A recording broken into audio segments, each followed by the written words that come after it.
மத்தேயு சுவிசேஷம் 4ஆம் அதிகாரம் 15வது வசனம். இருளில் இருக்கிற ஜனங்கள் பெரிய வெளிச்சத்தை கண்டார்கள். போது இருளில் இருக்கிற ஜனங்கள் சொல்லுங்க. போன வாரம் தானே இந்த செய்தி கேட்டோம். இருளில் இருக்கிற ஜனங்கள் யார்? அவங்க செபுலோன் நப்தலி மக்கள். இருளில் இருந்த அந்த மக்கள் என்னத்தை கண்டார்கள்? பெரிய வெளிச்சத்தை கண்டார்கள். அடுத்து 5ஆம் அதிகாரம் 14ஆம் வசனம்.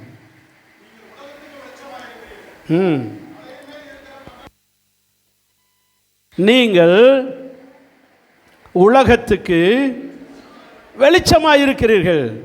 இருளில் இருக்கிற ஜனங்கள் சொல்லுங்க, பின்னாடி வாங்க. இருளில் இருக்கிற ஜனங்கள் வெளிச்சத்தை கண்டார்கள். இங்கே சொல்லுங்க, நீங்கள் உலகத்துக்கு. அப்போ வெளிச்சத்தை கண்டவர்கள் இவங்களே யாராயிட்டாங்க? வெளிச்சமாயிட்டாங்க. வெளிச்சத்தை கண்டவர்கள் இப்போ யாராயிட்டாங்க? வெளிச்சமாயிட்டாங்க. இப்போ இவர்கள் உலகத்துக்கு வெளிச்சமாயிருக்கிறார்கள். இப்போ லூக்கா சுவிசேஷம் 11ஆம் அதிகாரம் 35ஆம் வசனம்.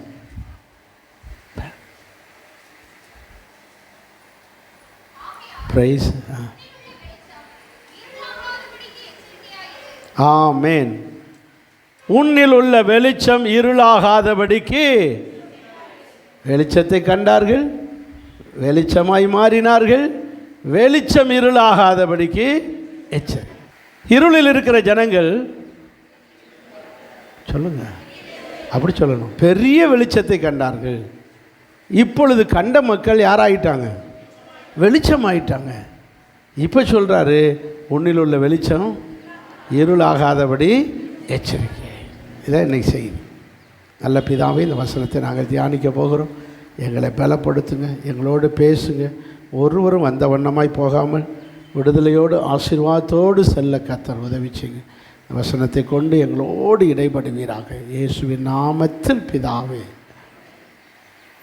ஆமென். சொல்லவே அல்லேலூயா. சரி, வெளிச்சம் என்றால் என்ன? இருள் என்றால் என்ன? போன வாரம் சொன்னேன். இருள் என்பது எதை காட்டுகிறது? பிசாசையும் அவனுடைய செயல்களையும் காட்டுகிறது. சொன்னா, வெளிச்சம் என்பது எதை காட்டுகிறது? ஜீவனை. யோவான் சுவிசேஷம் 1ஆம் அதிகாரம் 4ஆம் வசனம். போச்சு. அவருக்குள் ஜீவன் இருந்தது, அந்த ஜீவன் மனுஷருக்கு. அப்போ ஒளி என்பது எது? ஜீவன். ஜீவன். ஒளி என்பது எதை காட்டுகிறது? ஜீவன்.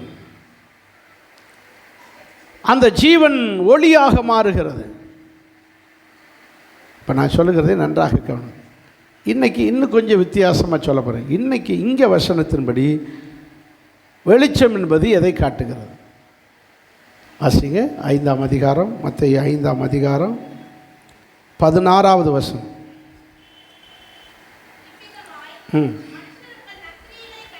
மனுஷர்கள் உங்கள் நற்கிரியைகளை கண்டு உங்கள் வெளிச்சம் பிரகாசிக்க கடவுது. உங்கள் நற்கிரியைகளை கண்டு, உங்கள் நற்கிரியைகளாகிய அந்த வெளிச்சம் சொல்லுங்க பிரகாசிக்க கடவுது. இங்கே இருக்கணும். உங்கள் மைண்டு ஃபுல்லாக பிரசங்கத்தோடு இருக்கணும். அங்கிட்டு இங்கிட்டு கவனிச்சேன்னா ஒன்றும் நடக்காது. இங்கே இருக்கணும். நான் கேள்வி கேட்குறதே உங்கள் அட்டென்ஷனை, கவனத்தை திருப்புறது தான். நீங்கள் இங்கே இருக்கணும், பிரசங்கத்தோடு இருக்கணும். அதுக்கு தான் உங்கள்கிட்ட அந்த கேள்வி பாதி கேட்டு பாதி உங்களை சொல்ல வைக்கிறது. அதுக்கு தான். இப்போ சொல்லுங்கள், ஆண்டவர் நம்மை பிரகாசிக்க பண்ணுகிற தேவன். உங்கள் நற்கிரியைகளாகிய வெளிச்சம் என்ன செய்ய கடவுது? பிரகாசிக்க கடவுது. முன்னே நாம் எப்படி இருந்தோம்? அந்தகாரத்தில் இருந்தோம், இருளில் இருந்தோம். எபேசியர் 5ஆம் அதிகாரம் 8ஆம் வசனத்தில்,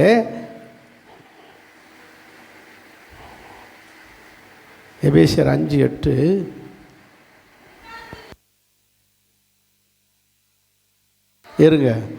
இருங்க முதல்ல இதை வாசிக்கட்டும். முற்காலத்திலே அந்தகார இருட்டாக இருந்தீர்கள், இப்பொழுதோ வெளிச்சத்தின் பிள்ளைகளாக இருக்கிறீர்கள். கர்த்தருக்குள் வெளிச்சமாக இருக்கு. முன்ன இருட்டாக இருந்தீங்க, இப்போ அப்போது நல்லா கவனிக்க வேண்டிய சத்தியம், இருளாக இருந்த நம்முடைய வாழ்வை இயேசு என்கிற ஒளி ஜீவன் நமக்குள்ளே வந்து நம்மளை எதா மாற்றிருச்சு.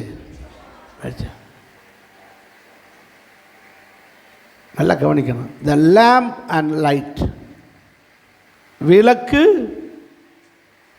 சொல்லுங்க, விளக்கு, அதிலிருந்து வருகிற வெளிச்சம், டார்ச், லைட், டார்ச்சு, அதிலிருந்து வருகிற வெளிச்சத்துக்கு பேர் லைட்.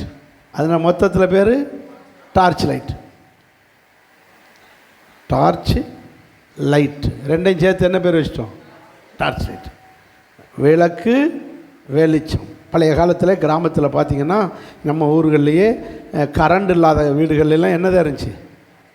விளக்கு தெரிஞ்சு, விளக்கு வச்சு தான் இது பண்ணாங்க. எனக்கு தெரியும், எங்கள் வீடு, நான் அப்படி தான் படித்தேன். பழைய வீட்டில் தான் கரண்ட் இருந்துச்சு, புது வீட்டில் கரண்ட் இல்லை. அப்போ இந்த கரண்ட் இல்லாத வீடு பாருங்கள் எப்படி இருக்குன்னா, அப்போ இந்த எண்ணெய் பாட்டில் தண்ணி, அது பாட்டிலில் மண்ணெண்ணெய் ஊற்றி அதுக்கு என்ன போட்டிருப்பாங்க, ஒரு திரி போட்டு விட்டுருப்பாங்க, மேலே என்ன செய்யும், விளக்கு ஏறி. விளக்கு கிராமங்களில் நான் சொல்கிறது 50 வருஷத்துக்கு முன்னாடி. இது விளக்கு, அதில் திரி போட்டு மேலே ஏறி. நம்முடைய வாழ்க்கை இதுபோல் அந்தகாரமாக இருந்தது. வெளிச்சம் இல்லாத ஒரு கொளுத்தப்படாத விளக்காக, அதாவது வெறும் வெளிச்சம் இல்லாத வெறும் விளக்காக இருந்தோம். அதைத்தான் எபேசியரில் சொல்றார், முற்காலத்திலே நீங்கள் யாராக இருந்தீர்கள்? இருளாக இருந்தீர்கள் என்று சொல்லும் போல அந்தகாரமாக இருந்தீர்கள். இப்போ இயேசு என்கிற ஜீவன் அல்லது ஒளி நமக்குள்ளே வந்ததினால் நம்முடைய வாழ்க்கை எதாக மாறிவிட்டது? வெளிச்சமாக மாறிவிட்டது. இப்பொழுது இயேசு என்கிற ஒளி நமக்குள்ளே இருக்கிறது. இயேசு என்கிற ஜீவன் நமக்குள்ளே இருக்கிறது.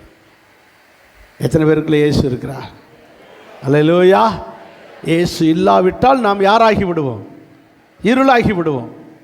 இயேசு வந்ததினால் நம்முடைய வாழ்க்கை பிரைட், வெளிச்சமாகிறது.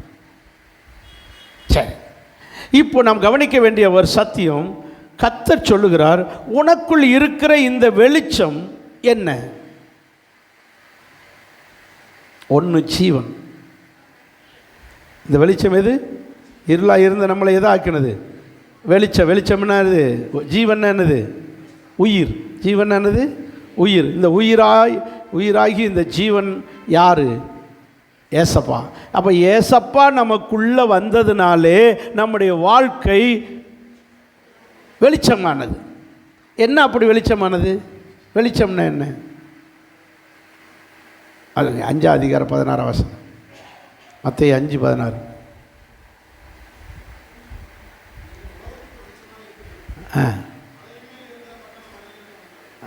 இல்லை, 16 சொன்னேன். இவ்விதமாய் மனுஷர்கள் உங்கள் நற்கிரியைகளை கண்டு. அப்போ நம்முடைய வெளிச்சம் என்பது எது? சொல்லுங்க. அடுத்த கீழே கடைசியில் சொல்ல, உங்கள் வெளிச்சம் மனுஷர்கள் முன்பாக பிரகாசி. அப்போ மனுஷர்களுக்கு முன்பாக பிரகாசிக்கிற வெளிச்சம் எது?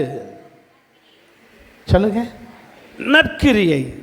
நம்முடைய நற்கிரியை தான் நமக்கிட்ட இருந்து வெளிப்படுகிற வெளிச்சம். நாம் லைட்டாக மாறிவிட்டோம், நாம் விளக்காக மாறிவிட்டோம். ஏனென்றால் இருளாக இருந்த நம்முடைய வாழ்க்கையிலே இயேசு கிறிஸ்து என்ற ஜீவன் வந்து நம்முடைய வாழ்க்கையை வெளிச்சமாக்கியது. இப்போ இந்த வெளிச்சத்தை, இந்த நம்முடைய வாழ்க்கையை எரிய வைத்தார், ஒளியாக்கினார். இந்த விளக்கிலிருந்து ஒரு வெளிச்சம் வருகிறது. அந்த வெளிச்சத்துக்கு பெயர் இன்னும் புரியலை. இப்போ இதுதான் எதுன்னு வச்சுக்கோங்க, விளக்கு. இதில் என்ன ஊற்றிருக்கு? மண்ணெண்ணெய் ஊற்றிருக்கு. மண்ணெண்ணெய் ஊற்றிருக்கு. கரோசின், கிருஷ்ணாயில், இது பல பேர் சொல்லுவாங்க. கிருஷ்ணாயில், மண்ணெண்ணெய் என்னமோ சொல்லுவாங்க. இது மண்ணெண்ணெய் ஊற்றிருக்கு. இது மண்ணெண்ணெய் ஊற்றி மேலே எது வச்சுருக்கு? திரி எரிய வச்சுருக்கு. இப்போ தீப்பெட்டியை வச்சு என்ன செய்கிறாங்க? கொளுத்துறோம். யாராவது தீப்பெட்டி வச்சுருக்கீங்களா? பிடி குடிக்கிறவங்க யாராவது இருக்கீங்களா? இல்லையா? சரி, நல்லதாக போச்சு. கேட்டு பார்த்தேன் எப்படி இருக்கீங்களா. சரி, இப்போ என்னாச்சு? சொல்லுங்கள். தீப்பெட்டியை கொளுத்தி எதில் வச்சாச்சு? சொல்லுங்கள். சரியா வச்சு. இப்போ தீ என்ன செய்யுது? எரிஞ்சிருச்சு. இப்போது இந்த விளக்கு என்ன செய்ய ஆரம்பிச்சிருச்சு? எரிய ஆரம்பிச்சிருச்சு. எரிய ஆரம்பிச்சுன்னா ஒளி ஆயிடுச்சு. விளக்கு அதுலேருந்து என்ன வந்துருச்சு? ஒளி ஆயிடுச்சு. இந்த ஒளியிலிருந்து ஒரு வெளிச்சம் போகுது. அந்த ஏரியா முழுவதுக்கு என்னது? எத்தனை பேர் புரியுது? புரியுதா? விளக்கு, வெறும் விளக்கு, எரிஞ்ச விளக்கு, அதிலிருந்து வெளிப்படுகிற சொல்லுங்க வெளிச்சம். வெறும் விளக்கு, எரிஞ்ச விளக்கு, ஒளியான விளக்கு. இப்போ அதிலிருந்து வருகிற இந்த வெளிச்சத்துக்கு பெயர் நற்கிரியை. புரிஞ்சவங்க அல்லையா சொல்லுங்க. இதிலிருந்து வெளியே வந்த அந்த வெளிச்சத்துக்கு பெயர் நற்கிரியை. இந்த நற்கிரியைகளை கண்டு உலக மக்கள் நம்மகிட்ட இருக்கிற இந்த நற்கிரியைகளை கண்டு பிதாவை என்ன செய்கிறார்கள்? மகிமைப்படுத்துகிறார்கள். எத்தனை பேர் புரிஞ்சது? அப்படி என்ன நற்கிரியை கண்டு? நற்கிரியைனா என்ன? நல்ல கிரியைகளுக்கு பேர். மோசமான கிரியைகளாக இருந்தோம். பொய், பித்தலாட்டம், ஏமாத்துறது, திருடுறது, வேற என்ன, இப்படிப்பட்ட ஒரு மோசமான உலக மக்களை போல இருந்த நம்மை இயேசு என்கிற ஜீவன் வந்து இப்போ திருடுறது கிடையாது, பொய் சொல்கிறது கிடையாது, சண்டை போடுறது கிடையாது, கெட்ட வார்த்தை பேசுகிறது கிடையாது, வம்பு வழக்கு கிடையாது. இப்படிப்பட்ட நற்கிரியைகளை நம்மிடத்தில் மாற்றிட்டாரு. இந்த நற்கிரியை உலக மக்கள் காண்கிறார்கள். அவங்களாம் ரொம்ப நேர்மையானவங்க, அவங்களாம் அப்படிலாம் செய்ய மாட்டாங்க, அவங்களாம் இப்போ அப்படி கிடையாது. நம்மளை பார்த்து அப்படியே நம்முடைய நற்கிரியைகளை, அவங்களாம் கிறிஸ்டியன், லஞ்சம்லாம் வாங்க மாட்டாங்க, அடுத்தவங்க பொருளுக்கு அப்படி ஆசைப்படவே மாட்டாங்க, அப்படிலாம் பண்ண மாட்டாங்க அப்படின்னு நம்மளை பற்றி என்ன செய்யணும்? சொல்லுங்கள், சொல்லணும். நம்முடைய நற்கிரியைகளை அவங்க காணணும். நம்முடைய நற்கிரியைகளை கண்டு அவங்களாம் அப்படி திருட மாட்டாங்க, அவங்கள்ட்டலாம் அப்படி எடுக்க மாட்டாங்க, அவங்களாம் அப்படி கெட்டவங்களே கிடையாது, அவங்களாம் கிறிஸ்தவங்க, அவங்களாம் ஏசப்பா பிள்ளைங்க, அவங்களாம் கிறிஸ்தவங்க என்று இந்த வெளிச்சம் மனுஷர்கள் காணக்கூடிய அளவுக்கு நம்மகிட்ட இருக்கணும். ஆமென். இருக்கா? இந்த நற்கிரியைகள் ஆகிய இந்த வெளிச்சம் மறுபடியும் இருளாகி விடாதபடி. எத்தனை பேர் புரியுது? இப்போ தான் பிரசங்கம் புரியுது. இப்போ தான் புரியுது. இந்த நற்கிரியைகள் குறைய ஆரம்பிச்சிருச்சு. இப்போ நிறைய பேருக்கு நற்கிரியைகள் குறைஞ்சிருச்சு. பழைய மாதிரி உண்மையாக இல்லை, பழைய மாதிரி நேர்மையாக இல்லை, பழைய மாதிரி பேச்சில் நேர்மை இல்லை, செயலில் நேர்மை இல்லை, நிறைய பொய், ஃப்ராடு, உலக மக்களை போல எல்லா திருட்டுத்தனம், எல்லா ஃப்ராடுத்தனம் வர ஆரம்பிச்சிருச்சு. ஆகவே உன் வெளிச்சம் என்ன செய்ய ஆரம்பிச்சிருச்சு? கொஞ்சம் கொஞ்சமாக வெளிச்சம் குறைஞ்சிக்கிட்டு போகுது. இருளாக போகிற இன்னைக்கு மனம் திரும்பிடு, உன் வெளிச்சம் இருளாகாதபடிக்கு. எத்தனை பேர் புரியுது? அல்லேலூயா. அதைத்தான் கர்த்தர் சொல்லுகிறார். முதல்ல உன் வாழ்க்கை அந்தகாரமாக இருந்தது, ஆண்டவரோ அதை எதா ஆக்கினார்? வெளிச்சமாக்கினார். இப்பொழுது அந்த வெளிச்சம் கொஞ்சம் கொஞ்சமாக குறையுது. பார்த்துக்க, நீ பழைய மாதிரி இல்லை. அதனால மறுபடியும் உன் வாழ்க்கை இருளாகாதபடிக்கு எச்சரிக்கை. இதுதான் செய்தி. இப்போ நாம் கற்றுக்கொள்ள வேண்டிய, இன்றைக்கி நமக்கு கர்த்தர் தருகிற செய்தி இது. எந்த இருளாகாமல் நம்மளை காத்துக்கொள்வது எப்படி? இருளாகாமல் நம்முடைய வாழ்க்கை இருளாகாமல் நம்மளை காத்துக்கொள்வது எப்படி? எப்படி காத்துக்கொள்ளலாம்? ரெண்டு விதம் இருக்குது இருளாக்குகிற விதம். ஒன்று நல்லா கவனிக்க வேண்டிய சத்தியம், இந்த விளக்கில் இருக்கிற வெளிச்சம் மக்களுக்கு போய் கிடைக்கணும் அப்படின்னா இது இருக்க வேண்டிய இடத்துல இருக்கணும். விளக்கு கொளுத்தியாச்சு, இதை வைக்க வேண்டிய இடத்துல வச்சா தான் வெளிச்சம் கிடைக்கும்.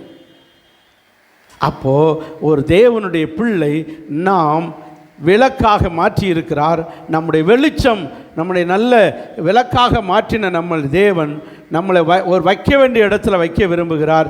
நாம் அந்த இடத்துல இல்லாவிட்டால் நம்முடைய வாழ்க்கை எதாகிவிடும்? எங்கே வைக்கணுன்றாரு? எடுங்க வசனத்தை.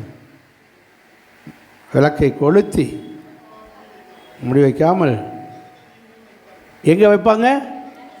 5ஆம் அதிகாரம் எப்படி பசங்க 11:33 சாரி 4ஆம் வசனம் 4:15 மத்தேயு 4:15 விளக்கை கொளுத்தி வாசிக்கிட்டே போங்க. விளக்கை கொளுத்தி எங்கே வைப்பாங்க சொல்லுங்க? விளக்கு தண்டின் மேல் வைப்பார்கள். அப்போ விளக்கை கொளுத்தியாச்சுன்னா அது வைக்கிறதுக்குன்னு என்ன இருக்கு சொல்லுங்க? ஒரு ஸ்டாண்ட் இருக்கு. வைக்க வேண்டிய இடத்து இந்த இடத்துல வச்சா எல்லாருக்கும் வெளிச்சம் வரும், இங்கே வச்சா வெளிச்சம் குறைஞ்சிரும், இன்னும் வச்சா இன்னும் வெளிச்சம் குறைஞ்சிரும். அப்போ விளக்கை கொளுத்தி எங்கே வைக்கணும்? எல்லாருக்கும் வெளிச்சம் வரக்கூடிய இடத்துக்கு வைக்கணும். அப்படின்னா நாம் மற்றவர்களுக்கு பிரயோஜனமாய் இருக்கிற ஜனங்களாக மாறணும். எங்கே இருக்கணுமோ அங்கே இருக்கணும். நாம் வைக்க வேண்டிய இடத்துல வைக்காவிட்டால், இப்போ ரொம்ப காற்றடிக்கிற இடம் அல்லது வாசலில் காற்று நிறைய வரும், அங்கே கொண்டு வைக்கலாமா?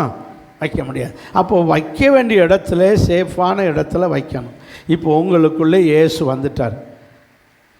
என்ன ஆயிட்டிய? நீங்கள் ஒளி ஆயிட்டிய, வெளிச்சம் கொடுக்க ஆரம்பிச்சிட்டிய. வெளிச்சம் கொடுக்க ஆரம்பித்த உடனே நீங்கள் எங்கே இருந்தால் சேஃபாக இருந்தால் வெளிச்சம் கொடுக்க முடியுமோ அந்த இடத்துல இருக்கணும். அதுக்கு பெயர் தான் சபை. சொல்லுங்கள்.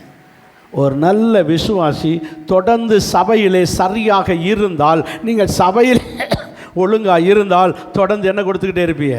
வெளிச்சம் கொடுப்பீங்க. சபையில் இல்லாமல் கண்ட இடத்துக்கு தூக்கிட்டு அலைஞ்சா அடிக்கிற காற்றுல என்ன செஞ்சிடும்? அணைஞ்சு. கண்ட இடத்துக்கும் அலையக்கூடாது. ஒழுங்காக சபைக்குள்ளே இருக்கணும். வைக்க வேண்டிய இடத்துல நாம் வச்சிருக்கா.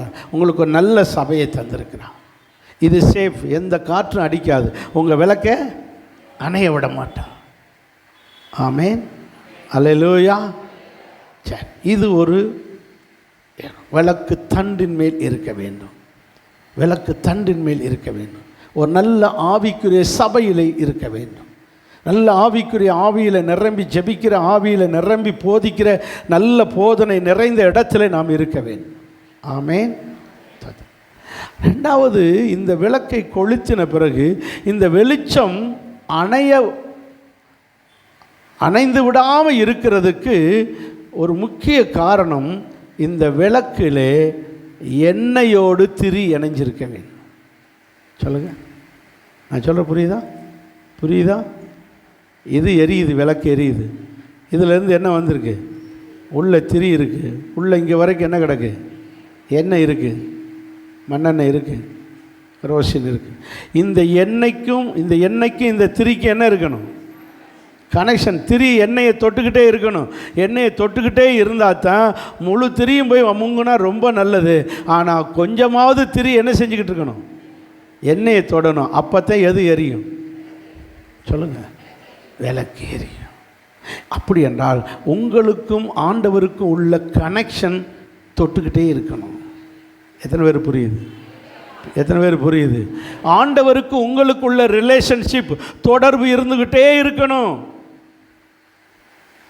தொடர்ந்துக்கிட்டே இருக்கணும். ஞாயிற்றுக்கிழமை வர்றீங்க, நல்லா ஆராதிக்கிறீங்க, நல்லா பாடுறீங்க, உங்களை நல்லா எண்ணெயை ஊற்றி நிரப்பி அனுப்பி வைக்கிறோம். வீட்டுக்கு போனால் எண்ணெயெல்லாம் காலியாக போய் வெறுந்திரியாக நிற்கிது, எண்ணெயோடு இல்லை. அப்படி என்றால் நீங்கள் இந்த எண்ணெய் என்கிற அபிஷேகத்தில் நீங்கள் நிரம்பி இருக்க வேண்டும். எண்ணெய் என்கிற அபிஷேகம் உங்களுக்குள் இருக்க வேண்டும். திரி என்கிற கனெக்ஷன், ஜெபம், உங்களுக்கும் ஆண்டவருக்கு உள்ளதான ரிலேஷன்ஷிப், ஜெபம், பைபிள் வாசிப்பு, சர்ச்சுக்கு போகிறது, இதெல்லாம் என்னது? திரி. சொல்லுங்க, என்ன பேர்? திரி, முப்புரின். இதெல்லாம் திரி. ஜெப வாழ்க்கை, வேத வாசிப்பு, ஒழுங்காக சர்ச்சுக்கு போகிற என்ற திரி அப்படியே எண்ணெய் ஆகிய அபிஷேகத்தோடு அப்படியே இருக்கும்போது தான் வெளிச்சம் தொடர்ந்து சொல்லுங்க கொடுக்க முடியும். அப்பொழுதுதான் நற்கிரியை செய்கிறவர்களாக இருக்க முடியும். அப்பொழுதுதான் நேர்மையான கிறிஸ்தவ வாழ்க்கை வாழ முடியும். அப்போதான் உண்மையான கிறிஸ்தவ வாழ்க்கை வாழ முடியும். இல்லைன்னா உங்களால் நீங்கள் என்ன பல்ட்டி அடித்தாலும் முடியாது. உண்மையான கிறிஸ்தவனாக நிலை நிற்க விட மாட்டான். சரியான கம்யூனிகேஷன் இல்லாமல் நானாக இருந்தாலும் சரி, சரியான ப்ரேயர் லைஃப், சரியான வேத வாசிப்பு இல்லாவிட்டால் நாம் நல்ல கிறிஸ்தவனாய் வாழவே முடியாது. ஒழுங்காக சர்ச்சுக்கு போகணும், ஒழுங்காக ஆராதிக்கணும், ஒழுங்காக ஜெபம் பண்ணணும், ஆவியில் நிரம்பணும், அபிஷேகத்தில் இருக்கணும். அப்போ தான் கிறிஸ்தவனை வாழ முடியும். இல்லைன்னா நேர்மை தவறுவார்கள், உண்மை தவறுவார்கள். அவர்கிட்ட பொய், பித்தலாட்டம், ஏமாத்து, ஆனால் பேருக்கு கிறிஸ்தவர்கள். அப்படி என்றால் நன்றாக விளங்கி கொள்ள வேண்டும், நாம் ஆண்டவரோடு உள்ள கம்யூனிகேஷன், ரிலேஷன்ஷிப், உறவுலே சரியாக இருக்க வேண்டும். எதுபோல்? திரி எண்ணெய். திரிக்கும் எண்ணெய்க்கும் என்ன இருக்கணும்? கனெக்ஷன் இருந்தால் தான் மேலே வெளிச்சம் வரும். புரிஞ்சவங்க வர இல்லையா சொல்லுங்கள். இருக்கா? கம்யூனிகேஷன் இருக்கா? நினச்சி ஜெபம் பண்ணி 3 நாள் ஆச்சு பாஸ்டர். பைபிளை கையில் தொட்டு 1 வாரம் ஆகிப்போச்சு. ஞாயிற்றுக்கிழமை பைபிளை வந்து வச்சதான் மறக்கும். ஏன் அடுத்த ஞாயிற்றுக்கிழமை வந்தோடனே என் பைபிளை பார்த்தியா? இங்கே தானே வச்சேன். எப்போ வச்ச? போன வாரம் வந்து வச்சல்ல. சண்டை நாறுது. போன வாரம் வச்ச இடத்துல மறுபடியும் இருக்கணும்னு எதிர்பார்க்குறாங்க. அப்படின்னா இந்த வாரம் பூரா என்ன வாசிக்கலை? எப்படி வாழ்க்கை நேர்மையாக இருக்கும்? எப்படி நற்கிரியைகளாகிய வெளிச்சத்தை கொடுக்க முடியும்? நற்கிரியைகளாகிய வெளிச்சம் எப்படி இருக்கும்? திங்க போ. வேதம் தெளிவாய் சொல்லுகிறது, உன்னில் உள்ள வெளிச்சம் சொல்லுங்க இருளாகாதபடி. நீங்கள் இருக்கலாம், நீங்கள் கிறிஸ்தவ ஆண்டவர் மேலே நம்பிக்கை இருக்கலாம், ஆண்டவர் பிள்ளையாக சொல்லிக்கலாம். ஆனால் உங்களுக்கு ஆண்டவருக்கு என்ன இல்லை? தகப்பன் பிள்ளை இருக்குது. தகப்பனை பார்த்து பேசி ஒரு 3 வருஷம் ஆச்சு. ஆனால் எங்கள் அப்பா தான் சொல்லிக்கலாம். எங்கள் அம்மா தான் அந்த பௌத்தத்தில் பைய தூக்கிட்டு கிடைக்கே, அது எங்கள் அம்மா தான். ஆனால் அம்மாவுக்கும் மகளுக்கும் சொல்லுங்கள் தொண்டை. இதே போல தான் நீங்கள் கிறிஸ்தவங்கன்னு சொல்லிக்கிறலாமே ஒழிய, உங்கள் அப்பாவோடு உங்கள் அம்மாவோடு எப்படி ரிலேஷன்ஷிப்பாக இருக்கீங்களோ இதுபோல் இந்த மெய் தகப்பனாகிய இந்த அப்பாவோடு அம்மாவோடு நாம் ரிலேஷன்ஷிப்போடு இருக்க வேண்டும். ஆமென். நீங்கள் சர்ச்சுக்கு வந்தால் தான் ஆண்டவர் சந்தோஷப்படுவார். நீங்கள் பாருங்கள், உங்கள் அம்மா வீட்டுக்கு போனால் உங்கள் அப்பா அம்மாவுக்கு எப்படி இருக்கும் சொல்லுங்கள். என் பிள்ளை வந்துருச்சு, கடையில் போய் அதை வாங்கிட்டு வாங்க, ஒரு சிக்கமாக வாங்கிட்டு வாங்க, அழகாக வாங்கி செஞ்சு கொடுப்போம், அதை வாங்கி கொடுப்போம், செஞ்சு கொடுப்போம். செஞ்சு கொடுத்து சும்மா அனுப்பி விடுவாங்களா சொல்லுங்கள்? பொம்பளை பிள்ளை பெற்றவங்க சொல்லுங்கள், பொம்பளை பிள்ளைய போய் என்ன செய்யும்? பையில் இதை எடுத்து வைக்கும், இதை எடுத்து வைக்கும். இதெல்லாம் சும்மா தானே கிடக்கு, கொடுங்க எனக்கு. அம்மா வீட்டுக்கு போனால் அள்ளிக்கிட்டு வருவோம். அப்படி தானே சொல்லுங்கள்? நம்ம அம்மா வீட்டுக்கு வந்திருக்கோம். யார் வீட்டுக்கு சொல்லுங்கள்? ஏசப்பா வீட்டுக்கு வந்திருக்கோம். அப்பா சும்மா அனுப்புவாரா? இந்த பஸ் செலவு கையில் வச்சுக்க, இதை பிள்ளைகளுக்கு வாங்கி கொடுத்துக்க, இதுக்கு பையில் கொண்டு வச்சுக்க, இதை வச்சுக்க, வெறுங்கை அனுப்ப வேண்டாம். பெத்த இந்த அப்பா அம்மாவே பார்சியாலிட்டி காட்டுற இந்த அப்பா அம்மாவே இப்படி செய்கிறாங்கன்னா உண்மையான அப்பா அம்மா சும்மா அனுப்புவாரா? சர்ச்சுக்கு வந்துட்டு போகிறீங்களே, உங்களை சும்மா அனுப்புவாரா? இதை கொண்டு வச்சுக்க, 1 வாரத்துக்கு உன் பிள்ளைகளுக்கு வச்சுக்க, இதை கொண்டு வச்சுக்க. சர்ச்சுக்கு வந்து அள்ளிட்டு போங்கன்னா வரமாட்டேன்ட்டு. அடுத்த வாரம் போய்க்கிடலாம், அடுத்த வாரமா போ, வந்த பிள்ளையை அள்ளிட்டு போட்டு. புரிஞ்சுக்கங்க, இதெல்லாம் எதை காட்டுகிறது? ஆண்டவருக்கு நமக்கு உள்ளதான ரிலேஷன்ஷிப், உறவு. இம்மானுவேல்னு அர்த்தம் என்ன? அவர் கூட இருக்கிற விரும்பித்தானே இந்த பேரோடு வந்திருக்காரு. நான் அங்கே இருந்துக்கிட்டே என்ன வேணாலும் கொடுக்க முடியும் பரலோகத்திலேருந்து. அப்படி இல்லை, கூடவே இருந்து கூடவே கொடுக்க விரும்புகிறான். ஆமென். இதை புரிஞ்சுக்கிறாத இந்த 12 சீஷரில் தேர்ந்தெடுத்தார் இல்லையா? எடுத்ததே எதுக்கு தான்? கூட இருக்கிறதுக்கு தான். அவர் கூடவே இருந்து ஊழியத்தை பூரா கற்றுக்கிறணும் அப்படின்னு தான், அவங்கள வல்லமையான ஊழியக்காரெலாம் உருவாக்கணுன்னு தான் அவர் விரும்பினார். அதை ட்ரெயின் பண்ணி நல்ல வல்லமையினால் நிரப்பி அவங்கள போய் ஊருக்குள்ளே போய் ஜோம் பண்ணிட்டு வாங்க, சென்னை சத்தியை சொல்லி ஜோம் பண்ணுங்க, பழகுங்க அப்படின்னு போய் ஒவ்வொருத்தரும் பேய் துரத்திட்டு வந்து சொல்கிறான், ஐயோ ஆண்டவரே உங்கள் பேரத்தையும் சொன்னோம், பேயெல்லாம் நடுங்குது, ஓடுது ஆண்டவரே. அப்போது அந்த அளவுக்கு என்ன பண்ணிட்டார்? அவங்கள ட்ரைனிங் பண்ணிட்டார். கூடவே வச்சு தானாக போய் பேய் துரத்துறதுக்கு ட்ரைனிங் கொடுத்துருக்காரு. அல்லையா சொல்லுங்கள். ஆனால் இந்த கொழுப்படுத்த 12 பேரும் யார்? நம்ம பாஷையில் கொச்சத்தமிழ் கொழுப்படுத்த 12 பேரும் அவர் ஜெபம் பண்ண போகும்போது, நீங்கள் ஜெபம் பண்ணுங்க, உங்களுக்கு தான் ஜெபமே போரடிக்காமல் பண்ணிக்கிட்டே கிடப்பீங்க, நாங்கள் போயிட்டு வரோம் அப்படின்னு சொல்லி 12 கூட நிறைய ரொட்டியை எடுத்துக்கிட்டு எங்கே போயிட்டாங்க? வீட்டுக்கு போயிட்டாங்க. அவர் ஜெபம் பண்ண போகிறாருன்னா அவரோட சேர்ந்து சாப்பிட்டீங்களே, அவரோட சேர்ந்து ஜெபம் பண்ண வேண்டாமா? ஜெபம் பண்ணாமல் நீங்கள் ஜெபம் பண்ணிட்டு கிடங்க, நாங்கள் போயிட்டு வந்துடுறோம், இந்த 12 கூடையும் கொண்டு எங்கள் வீட்டில் கொடுத்துட்டு வரோன்னு சொல்லி 12 கூட அப்பத்தையும் எடுத்துக்கிட்டு போனாங்க. இயேசு இல்லாமல் எங்கே போனாலும் ஆபத்து தான். கொடைக்கானலுக்காக இருந்தாலும் சரி, குற்றாலத்துக்காக இருந்தாலும் சரி, அல்லையா சொல்லுங்கள், அது கூட இருந்ததுனால தான் காப்பாற்றி விட்டுருக்காரு. இந்த 12 சீசரில் இயேசு இல்லாமல் எங்கே போயிட்டாங்க? கடலுக்குள்ளே போயிட்டாங்க. போன இடத்துல என்ன ஆகிப்போச்சு? தத்தளிப்பு. அங்கிட்டு அக்கறைக்கும் போக முடியல, இக்கரைக்கும் வர முடியல. அலை மாறி மாறி அடித்து படகு அங்கனைக்கிலே நிற்கிது. ஒரு ஸ்டெப்பு தண்டு வலிச்சா அடுத்த ஸ்டெப்பு இங்கே பின்னாடி தூக்கி வச்சிரு. அழுகிறான், ஐயோ விடிய விடிய 1 மணி நேரமா 2 மணி நேரமா, விடிய விடிய 4ஆம் சாமம்னா 4 மணி வரை, 4-5 மணி வரை தண்டு வலிச்சுக்கிட்டே நிற்கிறாங்க. இப்போ தான் புரிஞ்சது, நம்ம அவர் கூட இருந்திருந்தால் இந்த பிரச்சனை வந்திருக்குமா? காற்றே இறையாதேன்னா அம்பிட்டும் நின்றுக்குமே, அலையே அமைதலாக இருந்தால் அம்பிட்டு அலையும் அடங்கி இருக்குமே. அவரை விட்டுட்டு வந்ததாண்டா தப்பு. இதை என்னைக்கு புரியுது? நடுக்கடலில் வச்சுக்கிட்டு யோசிக்கிறேன்.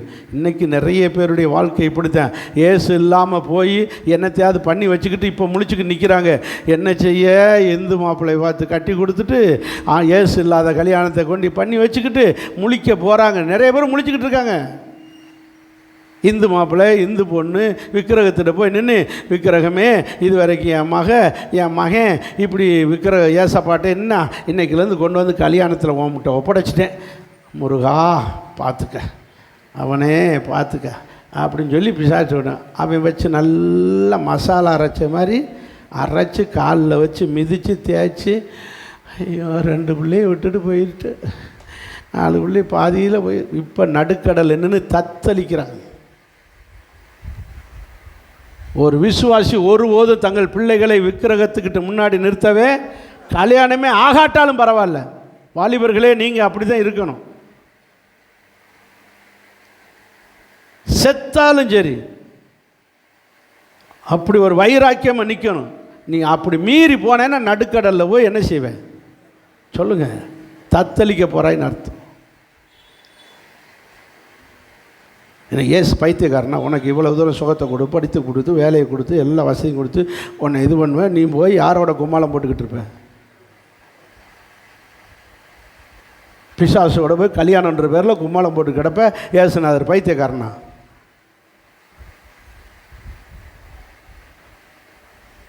ஆமேனே சொல்ல மாட்டேனே. உனக்கு சுகத்தை கொடுத்து படிக்க நல்ல அட்மிஷன் கொடுத்து படிக்க ஃபீஸை கொடுத்து எல்லா வசதியும் பண்ணி கொடுத்து உன்னை அழகாக உருவாக்குவாரான். நீ போய் எங்கே நிற்பியான்? தந்து நானே அதே தராட்டேன் நானேன்னு சொல்கிற ஐயர்கிட்ட போய் ஓதிக்கிட்டு நிற்பேன்.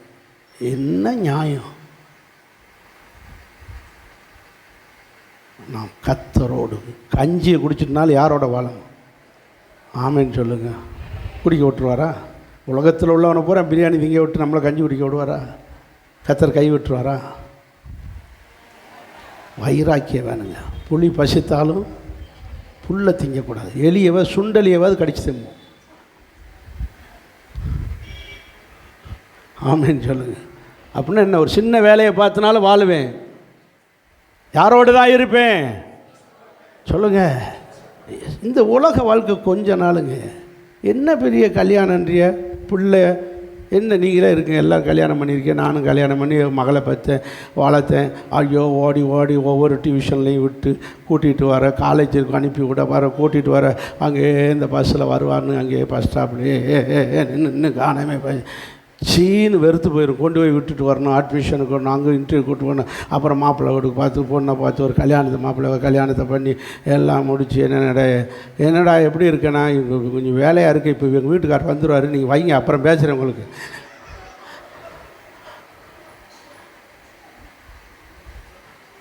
நம்மகிட்ட பேசக்கூடாதுகளுக்கு என்னடா எப்படி இருக்க, இந்த பிள்ளைகளை இப்போ பஸ்ஸு வந்துடும், பஸ்ஸை இப்போ அனுப்பி விடணும், அதுகளுக்கு நான் ரெடி பண்ணிக்கிட்டு இப்போ தான் உங்களுக்கு போனாக்கு பேசணும்.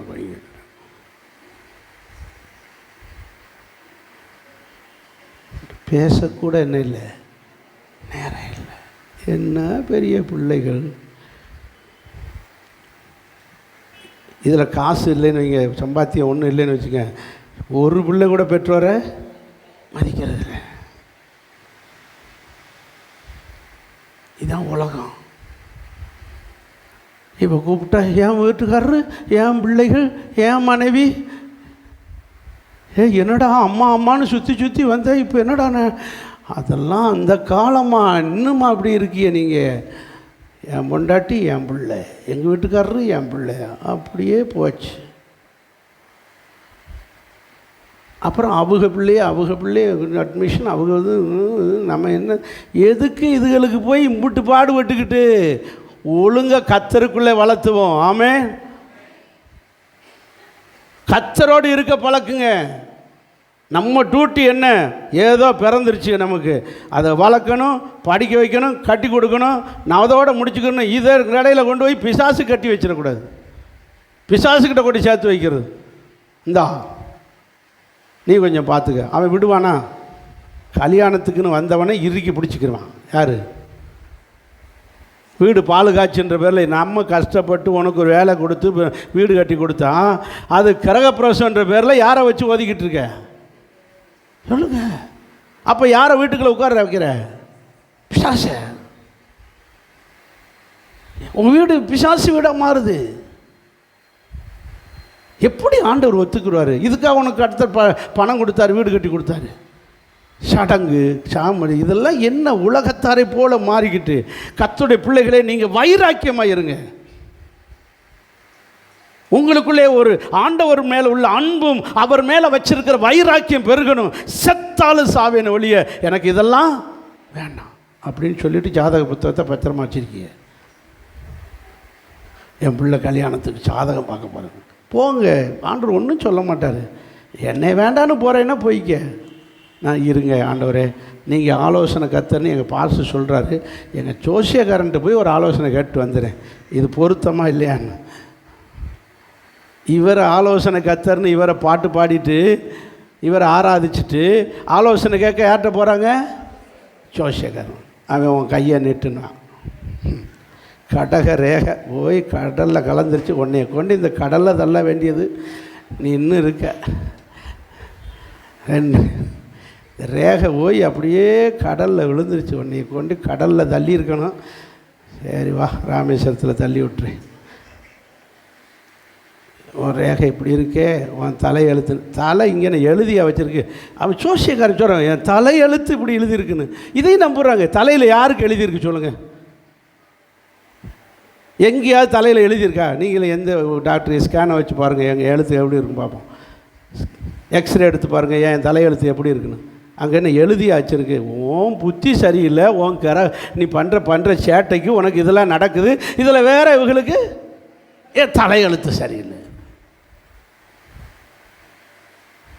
நம்ம கரெக்டாக இருந்தால் எல்லாம் சரியாக இருக்கும். ஆமேன்னு சொல்லுங்கள். விளக்கே மறுபடியும் இன்றைக்கி தூண்டி விட்டுக்கிட்டு இருக்கேன். விளக்கை எரிய வைக்கிறதுக்கு தான் எவ்வளோ செய்யுது இல்லையா? சொல்லுங்கள் பார்க்கலாம். சரி, மறுபடியும் வருவோம். இப்போ விளக்கு இங்கே என்ன ஆகி போச்சு? விளக்கு மேலே என்ன எரியுது? தீ எரியுது, வெளிச்சம். விளக்கு கொளுத்தியாச்சு, அதுலேருந்து என்ன போய்கிட்டு இருக்கு? வெளிச்சம் போய்கிட்டு இருக்கு. ஆண்டவர் சொல்கிறாரு, ஏப்பா இந்த விளக்கு வெளிச்சம் இருளாகாதபடிக்கு எப்படி வச்சுக்க, நீ தான் அந்த விளக்கு, நம்ம தான் விளக்கு. நம்மகிட்ட இருந்து என்னது? வெளிச்சம், ஜீவனாய் நற்கிரியைகளாகிய வெளிச்சத்தை கொடுத்துருக்காரு. இந்த நற்கிரியெல்லாம் கொஞ்சம் கொஞ்சமாக குறையுது. நல்ல பழக்க வழக்கம் குறையுது. நல்லா உண்மை பேசிகிட்டு இருந்தோம், இப்போ பொய்யா பேசி இப்போ எல்லாம் திருட்டுத்தனம் பண்ணுறது. எல்லாம் நல்லா கவனிச்சுங்க. ஒரு விஷயத்தில் திருட ஆரம்பித்தா எல்லாத்தையும் திருட வேண்டி வரும். இப்படியே திருட்டுத்தனம் பண்ணி, பொய் பேசி, பிராடுத்தனம் பண்ணி, ஏமாற்றி எல்லாம் பண்ணி உன் வாழ்க்கை இருளாகி போயிட்டுருக்கு. இருளாகிட்டே போகுது. முழுசும் அணைஞ்சிடாதுக்கு முன்னாடி நீ என்ன செஞ்சுக்க? எச்சரிக்கையாக திருந்திக்க. அதான் இன்னைக்கு. அல்லேலூயா. சரி, இப்போ என்ன செய்யணும் ஆண்டவரே? என்ன செய்யணும் ஆண்டவரே? மறுபடியும் எண்ணெயை ஊற்று, மறுபடியும் அபிஷேகத்தை பெறு, மறுபடியும் என்ன செய், இந்த சாம்பலை பூரா திரியில் இருக்கிற சாம்பல்லாம் தட்டி விடு. நல்லா திரிய கொஞ்சம் கனெக்ஷனை சரியாக்கு. இன்றைக்கிலேருந்து நல்ல மறுபடியும் ஆவியில் நிரம்பி ஜெபிக்க, இன்றைக்கிலேருந்து நல்ல பைபிள் எடுத்து வாசிக்க, இன்றைக்கிலேருந்து நல்லா கர்த்தருடைய ஆவியில் நிரம்ப, நல்லா சர்ச்சுக்கு ஒழுங்காக போக, நல்ல தீர்மானங்கள் எடுத்து பாருங்கள். என் கர்த்தர் மறுபடியும் உங்களை வெளிச்சமாக்குவா. ஆமேன், ஆமேன். சரி, அடுத்து இந்த விளக்கு அணையிறதுக்கு ரெண்டாவது அவன் செய்கிற மெத்தடு வாசிங்க. 33 லூக்கா சுவிசேஷம்,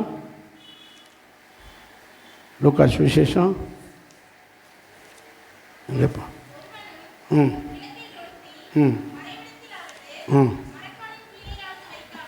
எங்கே வச்சுருக்கேன்? அடுத்து மறைவிடத்தில் விளக்கை கொளுத்தி எங்கே வச்சுருக்கு?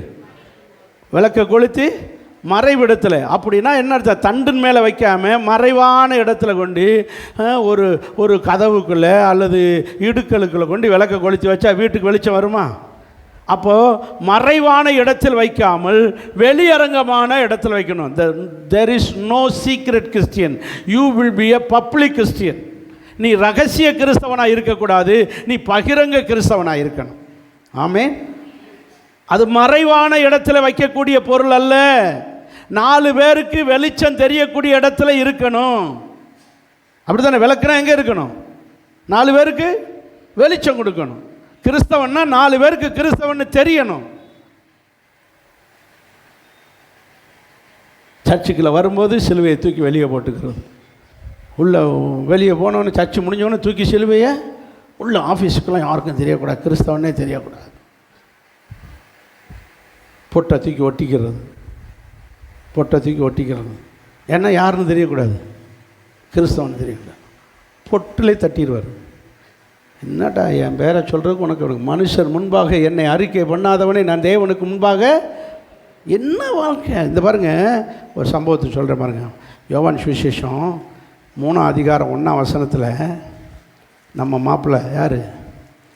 நிக்கதோம். யார் சொல்லுங்கள்? 1 வசனத்தில் சீக்கிரம் எடுங்க.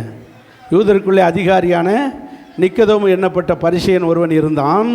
பரிசேயன் அதிகாரி, யூதருக்கு அதிகாரி நிக்கதோமு.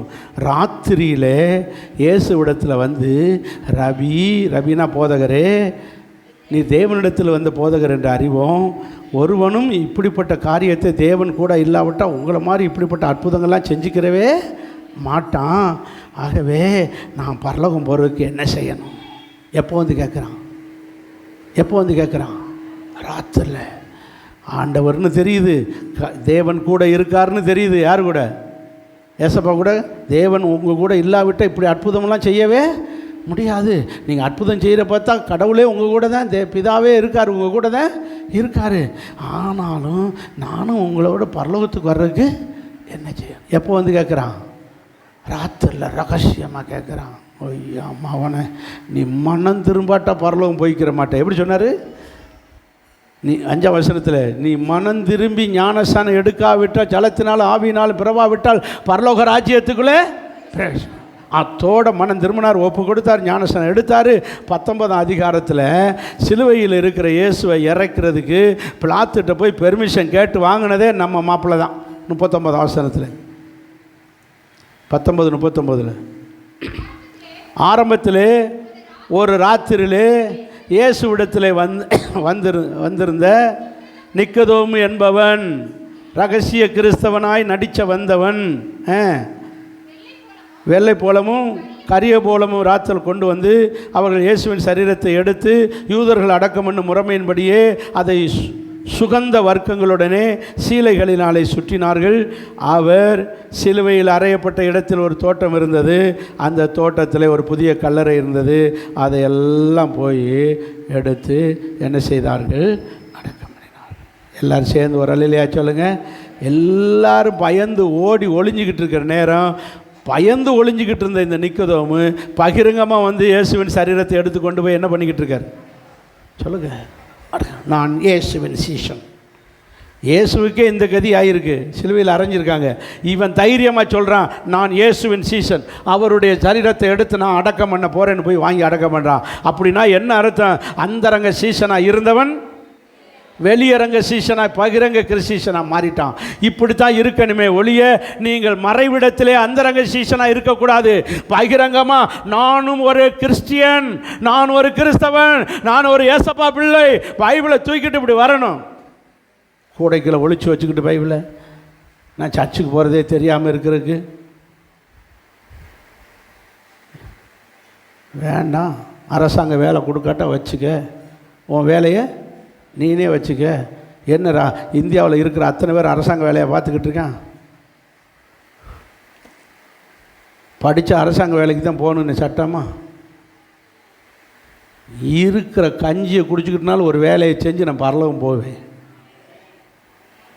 பகிரங்க கிறிஸ்தவனாய் இருக்க வேண்டும். மறைவிடத்திலே இந்த விளக்கை வைத்தால் நீ ரகசிய கிறிஸ்தவனாய் வாழுகிறாய். நீ பகிரங்கமாய் இருக்க வேண்டும். மூணாவது வாசிங்க, லூக்கா சுவிசேஷம் 33:11-33. ஒருவனு விளக்கை கொளுத்தி மறைவிடத்திலாவது மரக்காலிலாவது வைக்காமல், எங்கே வைக்கக்கூடாது? அடுத்து மரக்காலுக்கு கீழே வைக்கக்கூடாது. என்னது மரக்கால்னா? என்னது மரக்கால்னா? என்னது? படியை விட கூடுனது. 4 படி சேர்ந்ததான் என்னது ஒரு மரக்கா. எத்தனை படி சொல்லுங்கள்? 3 படியா 4 படியா? 4 படி. 4 3 4 படி கொண்ட ஒரு விஷயம். அது என்னது? மரக்கா. இது எதுக்கு பயன்படுத்துகிறாங்க? அளவுகள். ஒன்று என்னது? அளவு. 3 மரக்கா, 5 மரக்கா, 10 மரக்கா, அப்படி சொல்லுவாங்களே மரக்கா. இன்னொன்று வியாபாரம், பிஸ்னஸ். எதுக்கு பயன்படுத்துவாங்க சொல்லுங்கள்? மரக்கா மரக்கா மரக்கா. இப்போ தான் திராசு வந்துருச்சு. முன்னெல்லாம் என்னது? மரக்கால் வச்சு தான் அளந்து போடுவாங்க. அப்போது தொழில் அல்லது வியாபாரம் சொல்லுங்கள். மரக்கால் எதுக்கு அடையாளம்? தொழில் அல்லது வியாபாரம். தொழில் வியாபாரம் உன்னுடைய விளக்கை அணைக்கவே கூடாது. இவங்க என்ன செய்கிறாங்க? விளக்கை கொளுத்தியாச்சு, நல்ல கிறிஸ்தவனை மாறியாச்சு, இப்போ தொழிலுக்கு கீழே மாட்டிக்கிட்டு இருக்காங்க. செபிக்கவே நேரம் இல்லை, வேலை கிடக்கு, கடையை திறக்கணும், வியாபாரத்துக்கு போகணும். எனக்கு அப்படியே தொழிலும் வேலையும் உங்களுடைய ஜப வாழ்க்கையை அடக்கவே. அதுக்காக வேலைக்கு போகாமல் இருக்குன்னு சொல்ல, வேலையை பார்த்துட்டு ஜெபிச்சிருங்க. ஆமேன். பரவாயில்ல, 1 மணி நேரம் ஜெபிச்சது ஒரு 10 நிமிஷமாக ஜெபம் பண்ணிடுங்க. அதுக்காக ஜெபமே பண்ணாமல் வேலைக்கு போகிறதுக்கு முன்னாடி நல்லா 1 மணி நேரம் ஜெபிச்சேன் பாஸ், இப்போ எனக்கு ரொம்ப அசதி ஆயிடுது, ரொம்ப நேரம் ஜெபிக்க முடியல. பரவாயில்ல, ஒரு 10 நிமிஷமாவது ஜெபம் பண்ணிடுங்க. ஆனால் ஜெபமே பண்ணாமல் இருந்துடாதீங்க. ஆமேன். ஃபோனை எடுத்துக்கிட்டு 1 மணி நேரம் பேசுகிறது.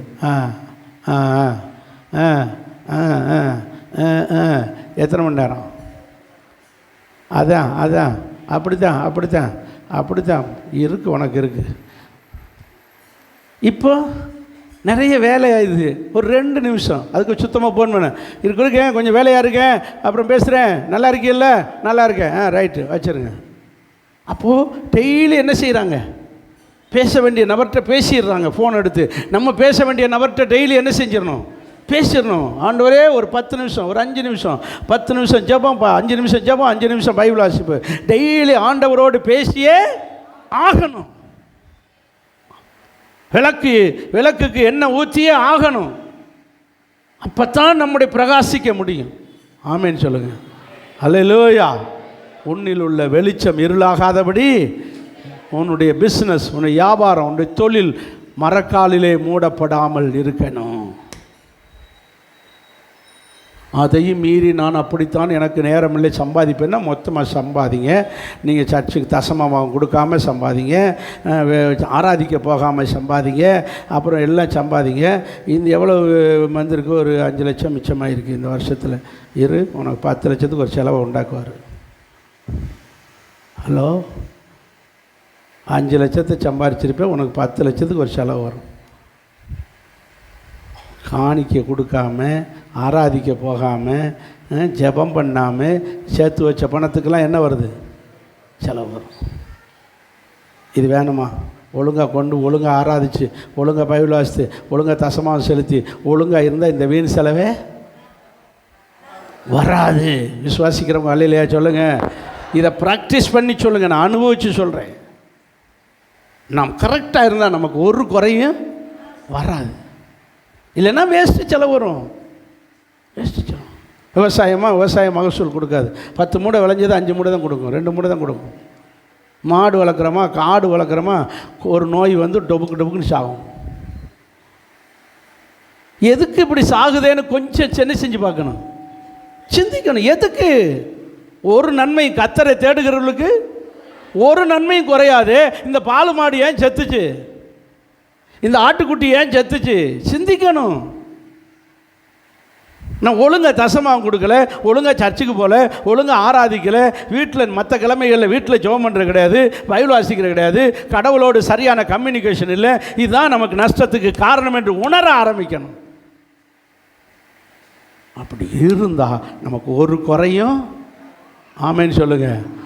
ஆமேன். எனக்காக சொல்லலை, நீங்கள் நல்லா இருக்கணும், உங்கள் நன்மைக்காக சொல்லுகிறேன்.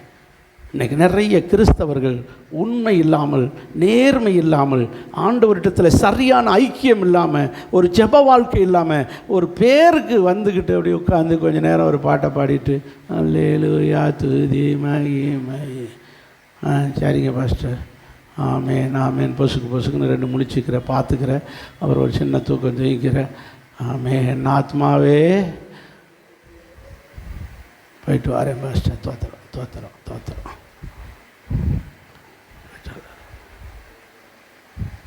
இது என்ன கிறிஸ்தவ வாழ்க்கை?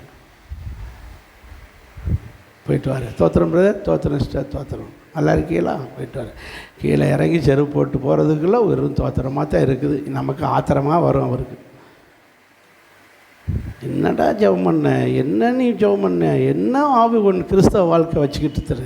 ஒரு ஆவியில் நிரம்பி அந்நிய பாஷையில் பேசி ஆராதித்து ஒரு மகிமையோடு இறங்கி போக வேண்டாமா? ஆமேன்னு சொல்லுங்கள். அல்லேலூயா. சரி, உங்களுக்கு போயிட்டே இருக்கு, நேரமாகுது. ஒன்று, ஆண்டவரோடு உள்ள நல்ல கம்யூனிகேஷனோடு நல்ல விளக்கு எரியணும். இல்லைன்னா அது என்ன செஞ்சிடும், விளக்கு வெளிச்சம் அணைஞ்சிரும். ரெண்டாவது, எங்கே வைக்கக்கூடாது, மறைவான இடத்துல வைக்கக்கூடாது. நல்ல பகிரங்கமாக நான் ஒரு கிறிஸ்தவனு பகிரங்கமாக இருக்கணும். மூணாவது, மரக்காலுக்குள்ளே வைக்கக்கூடாது. மரக்கால் வியாபாரம், தொழில், நம்முடைய கிறிஸ்தவ வாழ்க்கையை அமைக்கிடக்கூடாது. அதாவது நம்முடைய ஜெப வாழ்க்கையை நாசம் பண்ணி இருளாக்கி விடக்கூடாது. நாலாவது, கட்டிலின் கீழே வைக்கக்கூடாது. எங்கே வைக்கக்கூடாது? இன்னொரு வசனம் இருக்குது லூக்காவில், எங்கே வைக்கக்கூடாது, விளக்கை கொளுத்தி கட்டிலுக்கு கீழே வைக்கக்கூடாது. கட்டிலில் வைக்கிறது என்பது சுகபோக வாழ்க்கை. எது? சோம்பேறி வாழ்க்கை, ரெஸ்ட், சுகபோகம். கொரட்டை அப்படியே பார்த்து எந்திரி, 5 மணி ஆயிடுச்சுல, பாஸ்டர் அங்கே ஒத்தையில் ட்ரம் அடித்து கிடப்பால, இருக்கட்டும் போவோம், அதிகாலஜம் எந்திரிக்க முடியாது. ஞாயிற்றுக்கிழமை போவோம், அவர் 6 மணிக்கே கரெக்டாக மைக்கை பிடிச்சிருவார்ல, போக வேண்டாமா, 6 மணிக்கு போவோம், 2வது ஆராதனை ஒன்று நடத்துவார்ல, அவருக்கு தான் அடுத்தடுத்து டியூட்டி வச்சுருக்கோம்ல, அவர் வாட்டில் மாற்றி பாடிக்கிட்டு கிடப்பார். நம்ம பதறாமல் ஏதோ ஒன்று போய்க்கிறோம் சொல்லுவோம். நீ படுத்துக்கிட்டு நல்லா கவனிச்சுக்கோங்க. கட்டில் வாழ்க்கை சுகபோக வாழ்க்கை. சுகபோகமாய் வாழுகிறவன் சொல்லுங்கள். தூங்கத்தாங்க சொல்லிக்கிட்டே இருக்கும். உடம்பு என்ன செய்ய சொல்லும்? தூங்கத்தான் சொல்லும். தூக்கத்தை விரும்பாதே. அதுக்காக தூங்காமல் இருக்க முடியாது. கொஞ்சம் நேரம் தூங்கணும், ரெஸ்ட்டு தேவை. ஆனால் பொழுதோடு தூங்குறோன்னா நீ அது ஒரு வியாதி, அது ஒரு சாபக்கேடு. தூங்காது, அளவுக்கு மிஞ்சி தூங்காது, அளவுக்கு மிஞ்சி சாப்பிடாது. எல்லாத்துக்கும் எதோ வைங்க, அளவு வச்சுக்கோங்க. அளவு சாப்பாட்டு ஹோட்டலில் கண்ட எனக்கு அவ்வளோ சந்தோஷம். இந்த அன்லிமிட்டுன்னு போர்டை கண்டாலே எங்கள் ஜனங்களை பூரா கெடுக்கிறாயா அந்த ஆள். அளவாக சாப்பிட பழகணும். ஆமேன். அப்போ ஏன் ஃபஸ்ட்டு உங்களுக்கு தொப்பை வந்திருக்கு, அதெல்லாம் கேட்காதீங்க. அளவு இல்லாமல் சாப்பிட்டு நான் அந்த படாத பாடுபட்டுக்கிட்டு இருக்கேன். நான் அனுபவத்துலேருந்து சொல்கிறேன். அளவு இல்லாமல் சாப்பிட்டு இப்போ அளவு சாப்பாட்டுக்கு வந்திருக்கேன். குறைவனாக நிற்கிது அது. அளவு சாப்பாடு, அளவு தூக்கம், அளவாக இருக்கணும். இந்த சரீரம் நம்மை ஆளுகை செய்யக்கூடாது. நாம் சரீரத்தை ஆளுகை செய்யணும். சரீரம் சொல்கிறபடி நாம் செய்யக்கூடாது. நம்ம சொல்கிறபடி தான் சரி. சாப்பிடு, கையை பிரச உருட்டு, உள்ளே போடு, நம்ம சொல்கிறதெல்லாம் கை செய்யணும். நம்ம சரீரம் செய்யணும். அது சொல்கிறபடிலாம் நம்ம செய்யக்கூடாது. ஆமேன்னு சொல்லுங்கள். சரீரத்தை அடக்கி ஒடுக்க வேண்டும். அப்போது 4வது சுகபோக வாழ்க்கை. நமக்கு சுகபோகத்துக்கு இதுக்கு முக்கியத்துவம் கொடுத்தோம் அப்படின்னா நம்ம சிற்றின்பம் சுகபோகம் இதுக்கெல்லாம் முக்கியத்துவம் கொடுத்தா நம்முடைய விளக்கு என்ன செஞ்சு போயிடும்? அணைஞ்சு போயிடும். சத்தம் ஒரு அல்லையா சொல்லுங்கள். சரி, அடுத்து கடைசியாக ஒன்று சொல்லி முடிக்கிறேன். தானியேல் புஸ்தகம் தானியேல் புஸ்தகம் 5ஆவதாக 12 அதிகாரம் 7ஆம் வசனம்.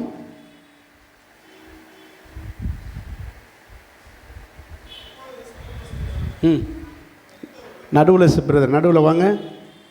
பரிசுத்த ஜனங்களின் வல்லமையை சிதறடித்தல் முடிவு பெறும்போதே, சிதறடித்தல் முடிவு பெறும்போது, அப்போ சிதறடித்தல் கொஞ்சம் கொஞ்சமாக நடக்கும். கொஞ்சம் கொஞ்சமாக பிசாசு என்ன செய்வான்? சிதறடிப்பான். எதை சிதறடிக்கிறான்? வல்லமையை. யாருடைய வல்லமையை? பரிசுத்த ஜனங்களுடைய. பரிசுத்த ஜனங்கள் யாரு? நீங்களும் நானுங்க. நமக்கு ரட்சிக்கப்பட்ட உடனே நமக்கு வல்லமை கொடுக்கிறார். அபிஷேகம் என்ற பேரில் வல்லமை கொடுக்கிறார். ஞானஸ்தானம் என்ற பேரில் வல்லமை கொடுக்கிறார். நமக்குள்ளே வல்லமை வந்துருச்சு. வல்லமை வந்ததுனால சொல்றாரு, விசுவாசிகளால் நடக்கும் அடையாளங்கள் யாவை? என் நாமத்தில் என்ன செய்வார்கள்? பிசாசை துரத்துவார்கள். யார் துரத்துறது? ஞானஸ்தானம் பெற்ற விசுவாசிகள், அபிஷேகம் பெற்ற விசுவாசிகள். ஏன்னா உங்களுக்குள்ளே என்ன வந்துருச்சு? வல்லமை வந்துருச்சு. நீங்கள் சொன்னால் பேய் ஓடும், நீங்கள் சொன்னால் நோய் குணமாகும், நீங்கள் சொன்னால் அப்படி நடக்கும். ஏன்னா நம்முடைய வாயில் எதை வச்சிருக்காரு? சொல்லுங்க. வல்லமையை வச்சிருக்காரு, அதிகாரத்தை வச்சிருக்காரு. இதுக்கு பேர் தான் கர்நாக்குக்காரங்கன்றது. யார் கர்நாக்குக்காரங்க? என் நாக்கெல்லாம் அப்படி இல்லை பாஸ்டர்னு நாக்கு நீட்டுவாங்க. நீ கர்நாக்குக்காரங்கன்னு இல்லைன்னு வாங்க. அப்படின்னா உனக்கு அபிஷேகமே இல்லை. என்னைக்கு அபிஷேகம் பெற்றோமோ, என்னைக்கு நம்ம வல்லமையை தந்துட்டாரோ, நம்மளாம் என்ன நாக்குக்காரங்க? சொல்லுங்க. கர்நாக்கர். நம்ம சொன்னால் அப்படியே பலிக்கும், நம்ம சொல்கிறது அப்படியே நடக்கும். ஏன்னா நமக்குள்ளே என்ன வச்சுட்டாரு? வல்லமையை வச்சுட்டாரு. நம்ம சொன்னால் பேய் நடுங்குது, போயிடுறேன்னுது சொல்லுதான். அப்போ உன் வார்த்தையில் என்ன இருக்குது? அதிகாரம், வல்லமை இருக்குது. இதை புரிஞ்சுக்கிட்டு நாம் இந்த வல்லமையை காத்துக்கொள்ளணும். இந்த வல்லமையை காத்துக்கொள்ளணும். இப்போ என்ன செய்வான்? பார்த்தான் சாத்தான், நீ இவ்வளோ வல்லமையாவா இருக்க, கொஞ்சம் கொஞ்சமாக உன் வல்லமையை செதற வைக்கிறேன் பாரு. இந்த வாரம் முழுவதும் ஜெபம் இல்லாமல் ஆக்குவான். அடுத்த வாரம் முழுவதும் பைபிளை கையில் எடுக்க விடாமாக்குவான். அடுத்த வாரம் முழுவதும் சர்ச்சுக்கு அந்த மாதம் பூரா வர விடாமாக்குவான். எத்தனை பேர் போன திருவிருந்துக்கு வராமல் வந்து இன்றைக்கி உட்காந்துக்கிட்டு இருக்கீங்களோ எனக்கு தெரியாது. கையை தூக்க சொல்லுவேன் நினைக்காதே, தூக்க சொல்ல மாட்டேன். திருவிருந்து எடுக்காமல் வந்து உட்காந்துக்கிட்டு இருக்கிய, திருவிருந்தை கட் பண்ண வைப்பான். திருவிருந்து எடுக்கிறவர்கள் தேவனோடு ஐக்கியமாக இருக்குது. அப்போ கடவுளோடு என்ன செஞ்சிடாத, திருவிருந்து எடுத்து ஐக்கியமாகிறாதேன்னு திருவிருந்தை கட்டடிக்க வச்சுட்டானா? ஏன் கட்டடிச்சிய? வேலை கிடந்துச்சு. ஃபஸ்ட்டு உனக்கு வேலை முக்கியமாக, கடவுளோடு ஐக்கியம் முக்கியமாக. 3 ஆராதனை வச்சுருக்கல, பகலில் வேலைக்கு போனால் சாயங்காலம் வாங்க. அப்போது இப்படியே கொஞ்சம் கொஞ்சமாக உங்களுடைய வல்லமைகளை என்ன செய்ய வைப்பான்? சிதற வச்சிருவான். இது நிறைவேறும் போது, முடியும் போது, எப்படி சொல்லிக்கு சிதறடித்தல் முடிவு வரும்போது உங்கள் வாழ்க்கை எதாகிரும்? இருளாயிரும். Very good. பற்றியெல்லாம் அவர் பிரச்சனை கவனிச்சுட்டே வர்றார். உங்களுடைய வெளிச்சம் இருளாக்குவது தான் அவனுடைய திட்டம். உங்களுடைய வெளிச்சத்தை இருளாக்குவது தான் அவனுடைய திட்டம். ஒரே நாளில் இந்த விளக்கு இருக்குது, எரிஞ்சுக்கிட்டு இருக்குன்னா ஒரு ஊதில் அணைச்சி போடலாம். ஆனால் உள்ளே இருக்கிற திரியை கொஞ்சம் கொஞ்சமாக குறைச்சி, அப்புறம் சின்ன திரியான பிறகு லேசாக அப்படின்னு தட்டினாலே போதும், அப்படின்னு லேசாக ஊதுனாலே போதும், எது அணைஞ்சிடும்.